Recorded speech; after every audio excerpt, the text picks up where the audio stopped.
watching Caribbean Heritage Television and you're looking at the Damian McIntosh Show.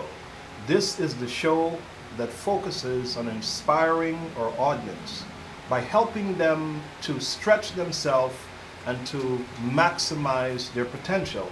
We do this by connecting them with individuals in our community who are currently stretching themselves, reaching for their potential, and helping to inspire others through what they're doing.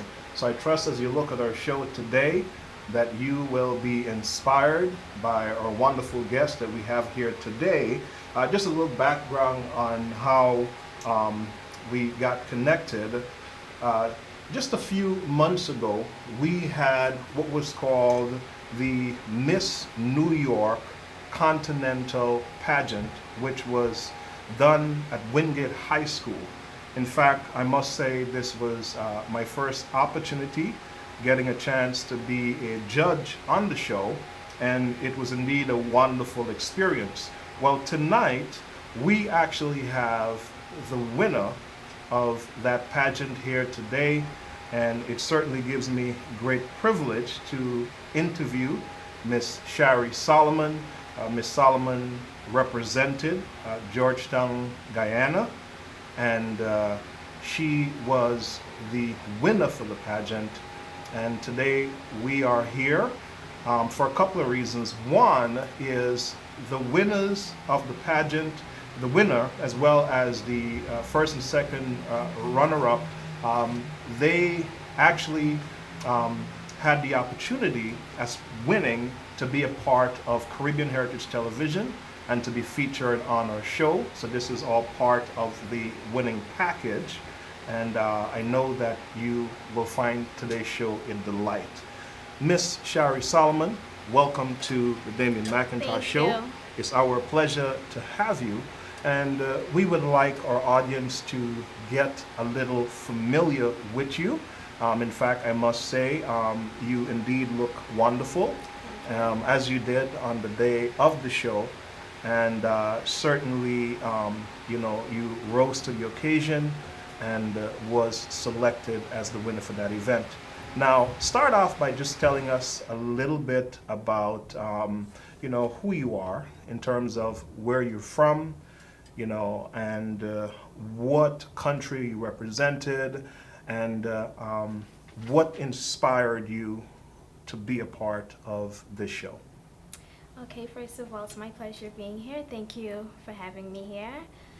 Like you mentioned before, my name is SHARRY SALOMON. I represented Georgetown, Guyana. That's where I was born. I was raised there. I came over here to this country in 2010, and I've been living with my mom since then.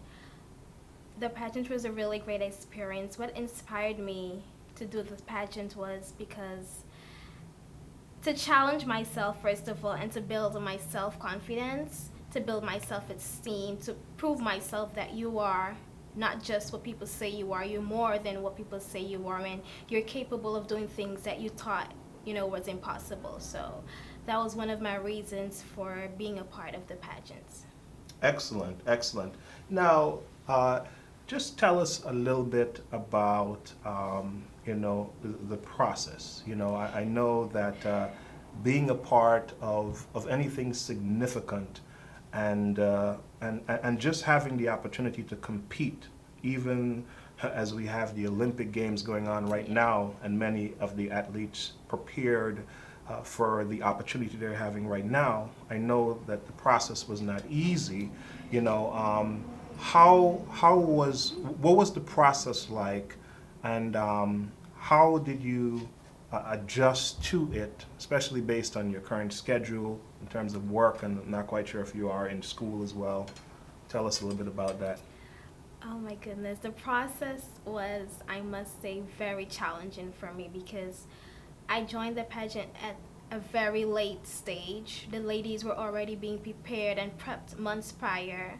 I joined maybe like a month or a month and a half closer to the pageant. So for me, I was like cramming everything like an exam. Like I have to learn how to walk. I have to know what position I need to be in. The dances that we did as a group, I had to catch up on that. So those were very challenging for me. I had to get used to the ladies being, being around the ladies. I had to get familiar with the coaches and everyone that was helping us with preparing with the pageant. Also, my work schedule was I would say, it was very hectic to manage it with my work schedule, I should say, because I work in Manhattan and I had to come back to Brooklyn to get to rehearsals and to be on time. And so it was very, very hectic for me. So behind the scenes, people may not know it's a lot happening, and you have to deal, especially being around a lot of women, you have to deal with all the emotions and the tears and the crying and the laughter. It's a lot to deal with, and being new and not knowing everyone around you, sometimes I felt like maybe I should give up, but I'm glad that I stayed to the end. Okay, well, I certainly know what you mean. I'm married and I've been blessed with 3 beautiful girls, so I'm surrounded. So I know that there's definitely a lot of adjustments, and certainly based on your achievement, you did a great job at making that adjustment. Now, as part of your adjustment, tell us a little bit about what you do as it relates to work on a day-to-day basis, and people heard that you work in Manhattan, but what is it that you do as well? Okay, I work at a facility in Manhattan that does ultrasounds, mammograms, sonograms, etc. However, I work in the radiation department, helping to treat cancer patients, making appointments for these patients to come in to see the oncologist. I also work in the medical records department, helping out the people up there to do billing, sending out letters to remind patients when to come into the facility. And as far as school, I attended Kingsborough Community College. I graduated in June of this year with my associate's degree, and I'm working on my bachelor's right now. And yeah. Okay. Well, that's excellent.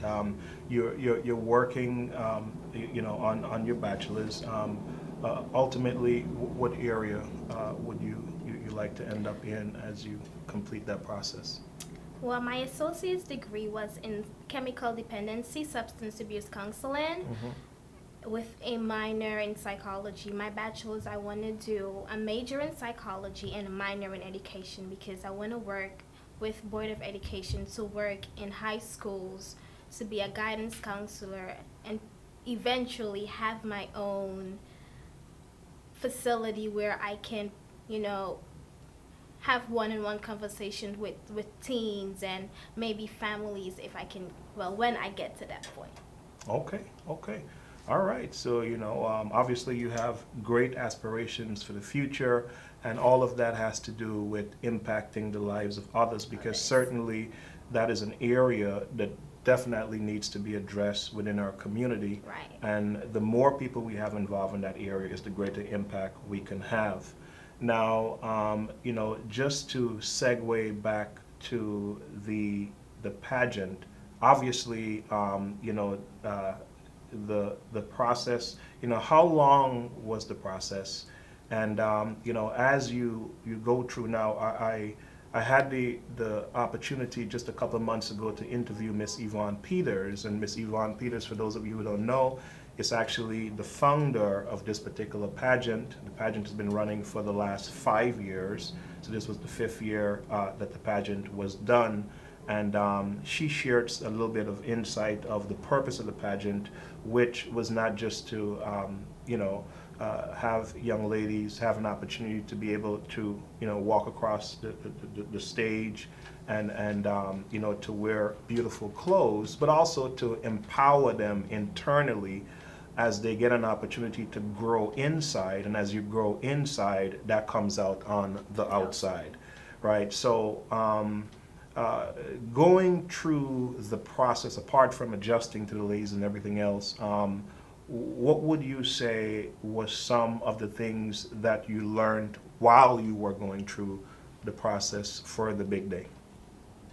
One of the things that I've learned going through that process was definitely patience. Because, being that I had to adjust and being the kind of person I am, I wanted to get it. I wanted to get it correctly. I wanted to be done perfectly. And I had to, sit down and, really tell myself, you have to have patience. You just join, this pageant or the preparation for this pageant. So patience was definitely something that I would say, gained a little bit more in that area. Also, I would say confidence, because being around the ladies, they all have, different personalities. We all have different personalities. And so my self-esteem and confidence had to build. I had to believe in myself because they were all around me believing in themselves. So, it helped me to push myself a little bit more. Okay. And that's important, even as we are in the Olympic season, you think about competition and different things. Whenever you're preparing for an event, there comes a time when you're consumed with other cares of life that you get tired. But if you're going to achieve any level of success, you have to learn to push yourself, right, and to be able to endure. As you talked about confidence. I know as part of the pageant, there were a couple of workshops that were done.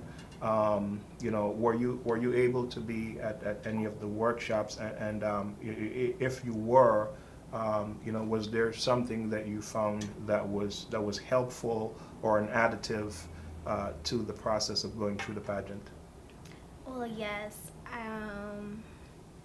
Fortunately, I was able to catch one workshop, which was when we had sessions with different judges, I would say, giving us a prep interview, or prep session for the question and answering segment of the pageant. Mm-hmm.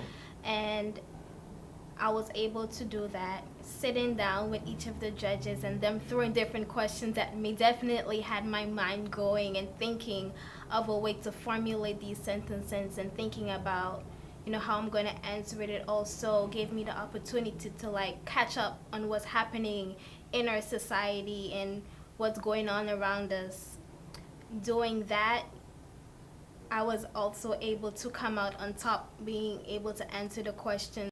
Well, not correctly, because it wasn't really a right or wrong answer, but I was able to come out on top with the best answers or the best way of getting all the questions answered in a timely manner and correctly. So with that, that was definitely good for me because that was my practice session to be able to speak in front of others and have questions answered. And I think that's really important because as you prepare for different situations in life and you move through life, you need various points of encouragement. Right. And when you see yourself making progress, moving from one area to the next, it gives you a little extra energy and the effort that you need to push yourself to the next level. And I think that's really the key. I trust that you're enjoying this interview with Miss SHARRY Solomon, the winner of the Miss New York Continental Pageant. This time we will take a brief break and we will be back in a moment. Miss Georgia, SHARRY.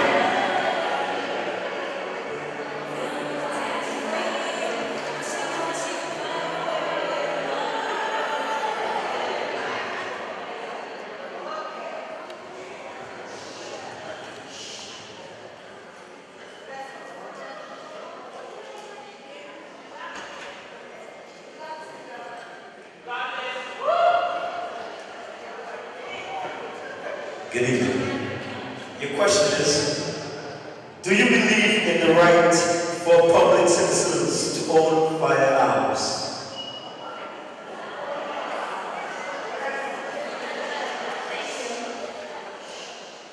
I believe in safety, that's number one.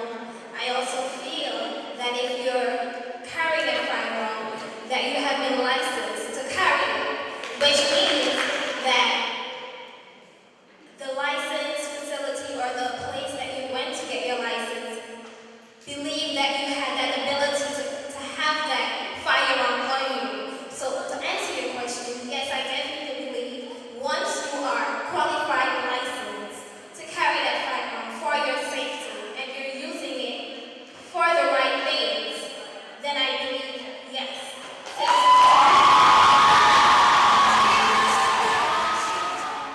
Welcome back to the Damien McIntosh Show. And once again, we have with us today Miss SHARRY SALOMON. Miss SHARRY SALOMON is actually the winner of the Miss New York Continental Pageant, which was featured at Wingate High School just a little over a month ago, and she rose to the occasion as the winner of the pageant. Of course, to win in life, it takes effort, not only within yourself, but to have a team around you that's encouraging you to move to the next level.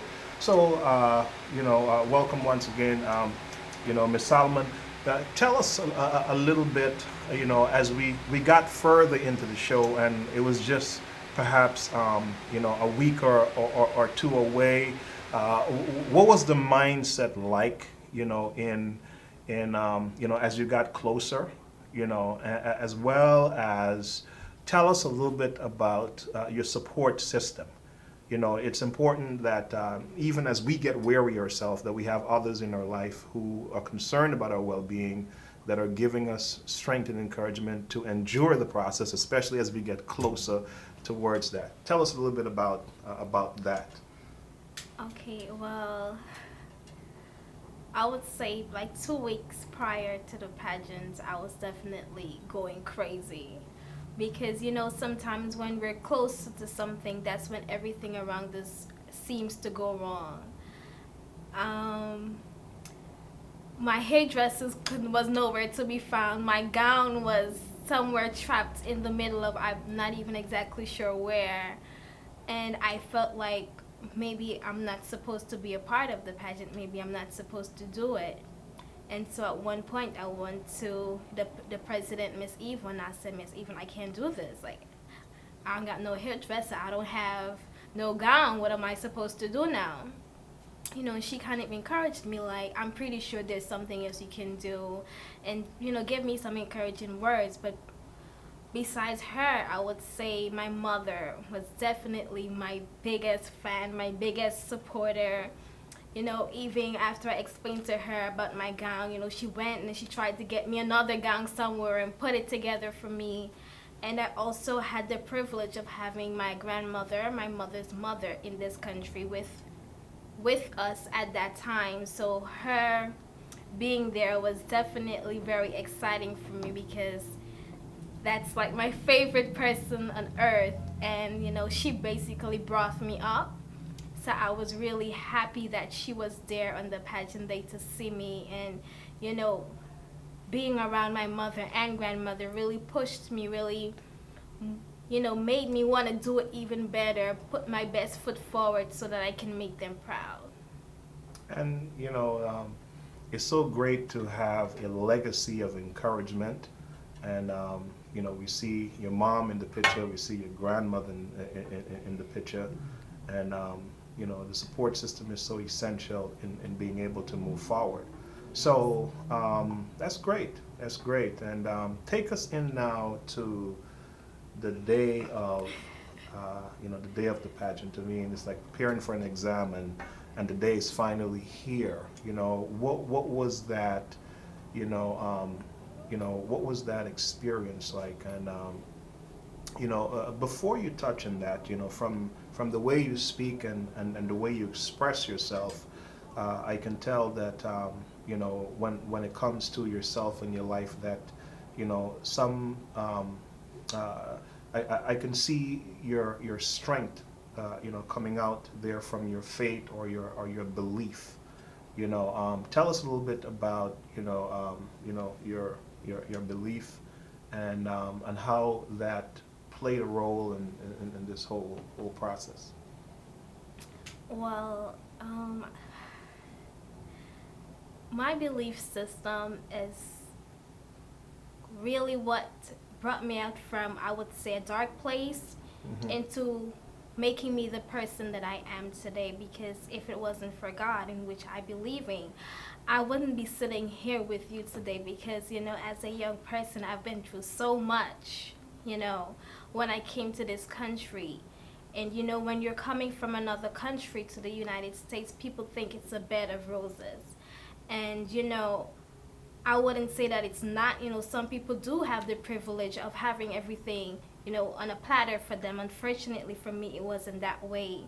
And so there had to be someone of a high authority that was keeping me and molding me into becoming the person I am, and if it wasn't for God, I definitely don't know what I'd be doing. I probably would have been doing some crazy things. So, God is definitely the person that I look up to, and the person in which my help comes from. So, that definitely is my encouragement, on the day of the pageant when all the confusion is happening backstage, girls running around, the coordinators yelling and screaming and trying to get everything together. In my quiet time, I had my headphones in and my music playing, my gospel music playing, and that's what really calmed me down and try to help me situated for whenever my moment is to go on the stage. So that definitely, strengthened me and helped me, because I didn't have my mom backstage with me, so I had to, that was my peace, or my, my calm moments, that I just listen to my gospel and have myself, get ready for whenever my time was. Okay. And, I think that's so important because, for many of us, as we move through life and we are faced with different experiences, having that faith and belief, is so essential, knowing that we are here and sustained by a higher power than ourselves. And, God is instrumental in empowering us at times when we feel weak, when we feel discouraged, apart from our support system, because in life, sometimes a support system is not there, but the thing that undergirds us and helps to strengthen us is our faith and our belief that sustains us when we face those roadblocks in life and allow us to triumph, which obviously we can see that you were able to do in this situation, Now, as we move into the day of the pageant, what was that experience like? As the day is here, and now I'm getting ready to walk on stage in front of an audience. Oh my goodness, that day was really, for some reason, I wouldn't say. On that day, it wasn't really hectic for me, like, getting ready and preparing myself to go to Wingate School. I felt a little bit calm on my way there. But when I got there, it all became like surreal, like you're really about to do this. You're about to face your biggest fear, which is crowds, and being able to, perform in crowds and speak in public. Like, you're really gonna do this. And I sat there for a really good second, and I'm just like, do you want to do this? And then I'm like having conversations in my head, well, you can't back out now, like it's the day of. And so, that day there was a lot of emotions happening with me, and go forth or not go forth, or do I want to cry? Do I want to laugh? It was everything happening at, when we're backstage. So, like I mentioned before, having my music to calm me was really, helped me a lot. It helped me a lot. Okay. And that's certainly, we all have to find what inspires us, what empowers us, and give us the extra strength that we need when we need it, because trust me, that time will come in all of our lives. So Ms. Solomon, so the day continues to progress, and you walk out on stage and you're there before the audience, and you're moving from one part to the other. Tell us a little bit more about what the experience was like as you went from the talent time. I noticed that you did a dance, which we will be showing in our break, and as well, you know, the evening wear and so forth. What was that like as you went? I mean, did the fear level drop along the way? I mean, did your, you know, what was that like? Well, the group dance that we did together, myself and the girls, that was my comfort zone, I must say. Like, I like dancing. That's one of my hobbies. And doing that, like, oh, I forgot I was in a pageant. I was just, you know, having fun with it. And then we went on to the swimwear segment, and that got me a little bit uneasy. And I was going through with it, and then I looked to my right, and I saw my support system was there, and that boosted my system a little bit. And then the evening where it came, and that was it for me. I was like, I had to get myself together, because I know once the gown, the evening gown segment is there, that means the question and answering segment is coming. And, you know, at that point, my fear level went from 0 to 100. I was really thinking, like, you know, what are the judges going to ask me? You know, how am I going to answer it? I'm trying to formulate questions in my head backstage and trying to answer it. And seeing or hearing the ladies answer their questions also had me, like, a little bit shaky, because I'm just like, you know, these girls are doing so well. You know, what am I supposed to say? How am I supposed to top this? And then, you know, walking out to answer my question, I just had to let it go, because at that point there was nothing in my control. I couldn't do anything about that. I just had to relax and, you know, wait to hear what my question would be. Excellent, excellent. And as I can recall, you know, you did a great job at answering the question. You know, as we come to, you know, a close, you know, in our interview today, we have one more segment before we wrap up. And when we return, we'll be asking Miss Salomon a little bit about what it was like as all the girls were standing there, and the winners were being announced and their names were being called. And then, of course, we would like to know what are her goals and aspiration for the future. So I trust so far that you are enjoying this interview, and we will be right back.